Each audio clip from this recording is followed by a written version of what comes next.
On ne parle plus d'émeutes de la faim depuis quelques jours, mais la crise alimentaire mondiale n'est pas terminée pour autant. Hier, Ban Ki-moon, le secrétaire général de l'ONU, a annoncé la création d'un état-major de crise rassemblant sur cette question les chefs des différentes agences onusiennes. Alors, comment faire baisser les prix en produisant davantage, par exemple? Au Cameroun, l'État n'hésite pas à attribuer des terrains à des producteurs chinois. Voyez le reportage à Nanga et Boko de Patrick Fandio et David Salmon. La piste, ou plutôt ce qu'il en reste, paraît durer une éternité. Et l'improbable voyage s'achève quelquefois dans un bourbier. Mais surprise, au bout de cette forêt camerounaise, bienvenue en terre chinoise. Ici, le patron, c'est Monsieur Wang, pas peu fier de nous faire le tour du propriétaire.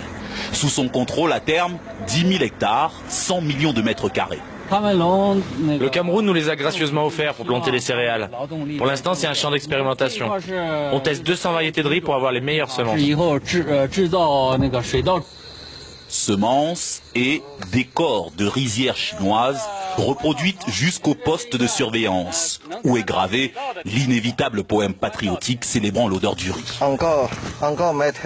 Une vingtaine de techniciens depuis 2 ans dans le centre du Cameroun, appartenant à une société d'État chinoise qui, en Afrique, cible les meilleures terres agricoles.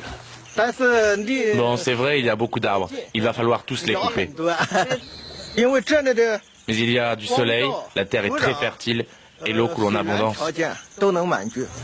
8 heures de travail par jour, 40 € par mois, les paysans camerounais découvrent l'envers du miracle économique chinois. Il n'y a pas de contrat.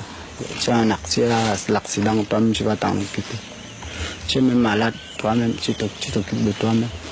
Nous travaillons comme les temporaires. Ça veut dire que aujourd'hui tu peux venir au travail, demain tu es au quartier. Bon. Déjà 2 récoltes, dont les stocks sont presque épuisés. Camerounaise, hein, beaucoup. Loli, manger, ya. Du riz vendu par les Chinois à leurs employés, légèrement en dessous des prix. On essaie de nous donner ça très moins cher pour nous encourager à travailler. Ça nous fait un peu faire des économies, et surtout avec la hausse des prix des denrées maintenant là.